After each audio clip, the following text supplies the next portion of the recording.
आणि शूटिंगला याचा अर्थ मी फार कॅज्युअली घेतला होता. पण त्याच्यानंतर त्यांनी मला सांगितलं की नाही, तुला ह्याच्यात तुम्हाला दोघांना मी फीचर करणार आहे. So I was very excited for it. नवशक्तीच्या सगळ्या रसिक प्रेक्षकांना माझा नमस्कार. आत्ता नुकताच प्रदर्शित झालेला संगीत मानापमान या चित्रपटाला तुम्ही जो प्रतिसाद देताय तो अत्यंत अत्यंत आनंद देणारा आणि आम्हा सगळ्यांना खूप भरभरून तुमच्याबद्दल प्रेम वाटतं असं म्हणायला हरकत नाही. आणि यामधल्या सगळ्याच गाण्यांना तुम्ही प्रचंड प्रेम देताय. माझं ऋतू वसंत हे गाणं, या गाण्याला ज्या प्रतिक्रिया तुमच्या येत आहेत, जे मेसेजेस येत आहेत, मग ते कुठल्याही सोशल प्लॅटफॉर्म्सवरती असो किंवा माझ्या मोबाईलवरती असो, अनेक लोकांचं प्रेम मेसेजेसद्वारा माझ्यापर्यंत पोचतं आहे. त्याबद्दल खूप थँक्यू. गाणं तर इतके वर्ष गाते, पण या चित्रपटाच्या निमित्ताने एक वेगळा फॅक्टर लोकांना बघायला मिळाला आणि त्याबद्दल लोकांचं जे प्रेम माझ्यापर्यंत पोचतं आहे ते विलक्षण आहे. आणि परत एकदा आभार मानते रसिक प्रेक्षकांचे.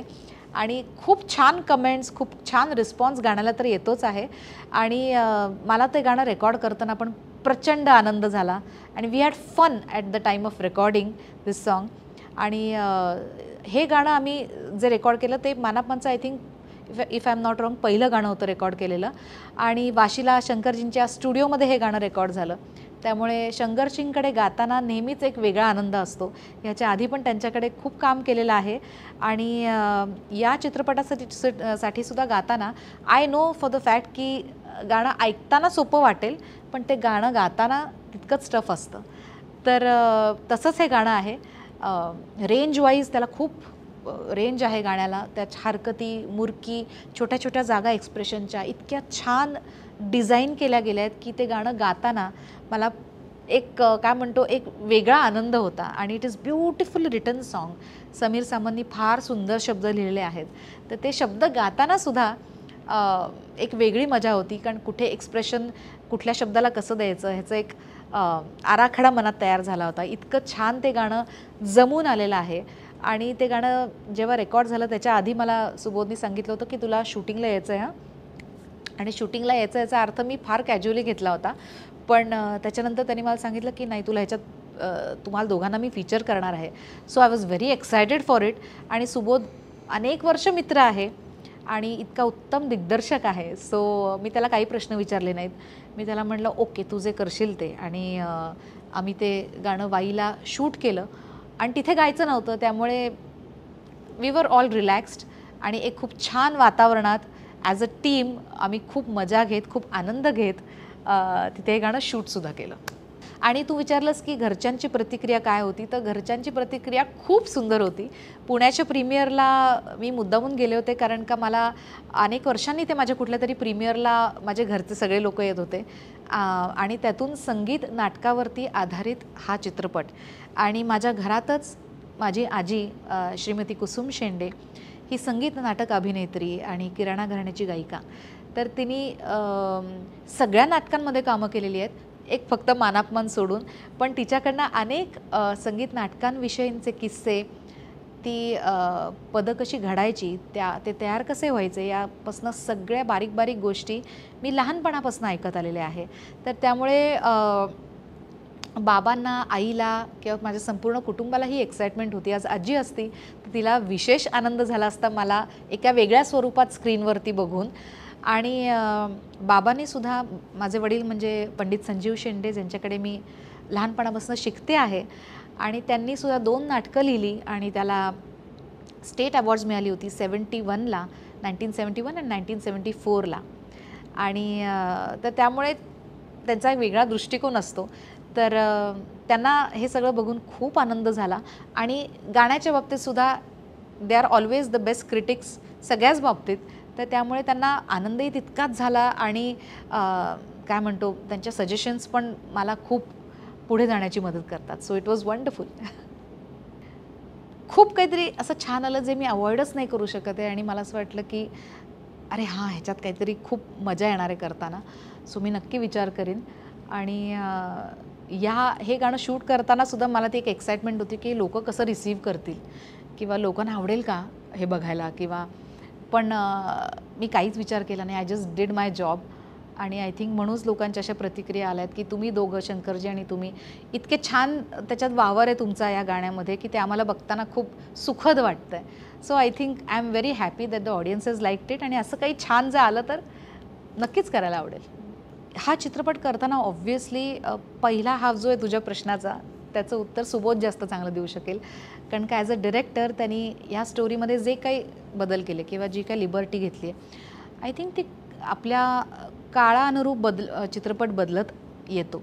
तर जसं त्यांनी एका इंटरव्ह्यूमध्ये सांगितलं होतं की त्या नाटकासारखाच जर मी चित्रपट बनवला तर तो कोणी बघणार नाही.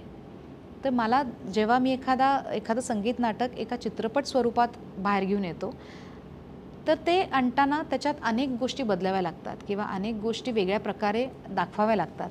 आणि ॲट द सेम टाईम ही एक फेरी टेल आहे, जसं सुबोध म्हणला की एक परिकथा आहे.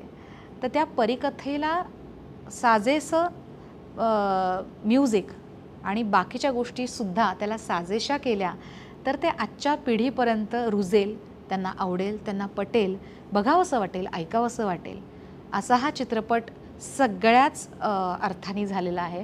आणि संगीताच्या बाबतीतसुद्धा आपण ही नाट्यसंगीतं खूप वर्ष ऐकतो आहे. त्याची गोडी, त्याची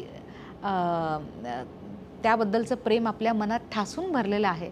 पण या चित्रपटामध्ये ते वेगळ्या स्वरूपात कसं आणायचं, त्याला वेगळा साज कसा चढवायचा, हे इतकं सुंदर शंकर एहसान लॉयनी अमेझिंग काम केलेलं आहे. आणि जसं सुबोध म्हणला की परिकथा आहे, तो परिकथेला नाट्यसंगीताचा वेगळा बाज देणं फार आवश्यक होतं असं मला वाटतं. आणि तो तसा त्यांनी दिलेला आहे. सो आणि त्याच्यात 8 गाणी नव्याने पण कंपोज केलेली आहेत शंकर एहसान लॉयनी. ती सगळीच खूप छान जेल झाली आहेत. त्यातलंच ऋतू वसंत हे गाणं जे कुठे आउट ऑफ द बॉक्स वाटत नाही, ते बघताना तुम्हाला त्या काळात घेऊन जाणारं गाणं. आणि ॲज अ सिंगर ते खूप चॅलेंजिंग होतं अशा अर्थाने की एक संगीत नाटकावरती आधारित हा चित्रपट असला तरीसुद्धा ते गाणं गाताना खूप मॉडर्नायझेशन इन द व्हॉइस ठेवायचं की त्याला एक थोडा ओपननेस देऊन एक मराठीमध्ये आपण जसं म्हणतो गाताना थोडासा एक मोकळेपणा असतो गाण्यात, तर तो ठेवून तरीसुद्धा त्याच्यात काही गोष्टी अशा केल्या गेल्यात की त्या नवीन पिढीपर्यंत फार वेगळ्या दृष्टीने पोचतील. सो हे सगळं करताना एक चॅलेंज प्रत्येकालाच या चित्रपटाच्या बाबतीत होतं आणि ते पे ऑफ झालं आहे, कारण लोक अभूतपूर्व प्रतिसाद देतात चित्रपटाला. मी हे नक्की सांगेन की ह्याच्या आधी त्यांनी चित्रपट जो दिग्दर्शित केला होता तो कट्यार, आणि he knows his craft very well असं मी म्हणेन. की त्याला काय दाखवायचं आहे चित्रपटामध्ये, कशा प्रकारे दाखवायचं आहे, तो एक अभिनेता म्हणून उत्तम आहेच. आणि एक दिग्दर्शक म्हणून आज कट्यारनंतर त्याचा हा चित्रपट येतो आहे. तर लोक खूप वर्ष वाट बघत होते की कट्यारनंतरचा सुबोध काय करणार आहे. सो मी पण वाट बघत होते. आणि संगीत मानापांमध्ये त्यांनी आय थिंक एक स्टेप आहेड येतो असं म्हणायला हरकत नाही. कारण का पहिलाच चित्रपट जेव्हा तुमचा एवढा यशस्वी ठरतो त्याच्यानंतर एक मोठी जबाबदारी असते. तर बेसिकली तो खूप ग्राउंडेड असल्यामुळे ही नोज की मला काय दाखवायचं आहे, कशा प्रकारे दाखवायचं आहे, या गोष्टी मला कॅरीड अवे व्हायचं नाही आहे. सो आय थिंक या सगळ्या गोष्टी जुळून आल्या त्या चित्रपटामध्ये असं म्हणायला हरकत नाही. संगीत नाटकातलं तर कुठलं मी नाव सांगू, सगळीच शिवरामी वंदिले आहे जे माझं फेवरेट आहे. आणि बाकी सगळीच खरं तर खऱ्या अर्थाने सगळीच गाणी अवीट गोडीची आहेत. आणि या चित्रपटात असं एखादं फेवरेट सांगणं खरंच खूप अवघड आहे. म्हणजे आज मी जेव्हा अख्खा जुकबॉक्स ऐकला तेव्हा असं एखादं पिक करणं हे फार अवघड आहे, कारण का प्रत्येक गाण्यावर तितकीच मेहनत केली गेलेली आहे. तर त्यामुळे sorry, it's not a diplomatic answer but it's very true. कमाल अनुभव होता, कारण का शंकरजी स्वतः माणूस म्हणून एक खूप एन्जॉयबल असं व्यक्तिमत्व आहे. जेव्हा जेव्हा ते भेटतात ती वॉर्मथ जी आहे त्यांच्या भेटण्यामध्ये किंवा ते जे एक प्रेम असतं ते काय म्हणतो, it's a lovely bond I must say. आणि जेव्हा जेव्हा त्यांना इतके वर्षात मी भेटले, कुठल्या शोमध्ये असेल, कुठल्या रेकॉर्डिंगला असेल, इट्स अ एन्जॉयबल राईड. तर त्यामुळे या चित्रपटाच्या बाबतीत पण तसंच होतं. आणि तिथे वाईला जिथे आम्ही शूट केलं तिथे गाण्याचा तर प्रश्न नव्हता. सो वी वर 75% रिलॅक्स्ड आणि बाकी सगळं आम्ही सुबोधच्या खांद्यावर टाकून मोकळे झालो होतो की दिग्दर्शक आहे आणि त्याला माहिती आहे तो काय करणार आहे आणि एक विश्वास होता. सो सुबोध तुला काय हवं आहे आता हे करायचं आहे ओके. मग नृत्य दिग्दर्शक जो होता सुभाष नकाशे त्यांनी खूप छान कोरिओग्राफ केलेलं गाणं आहे आणि एक कशाप्रकारे गायकांना त्याच्यात प्रोजेक्ट करायचं आहे, कशाप्रकारे आपण या गोष्टींचा सगळ्या प्रकारे ह्या गोष्टी जुळवून आणायच्या आहेत, हे इतकं छान त्यांनी प्लॅनिंग केलं होतं ना की आम्ही फक्त ते सांगत होते ते करत होतो. आणि शंकरजी आणि मी तर खूप धमाल केली सेटवरती. जेव्हा कट व्हायचा आणि आम्ही खुर्चीत बसायचो तेव्हा इतर अनेक गप्पा टप्पा, अनेक रेकॉर्डिंगच्या गोष्टी, अनेक गाण्यांच्या गोष्टी, we were just enjoying the whole process.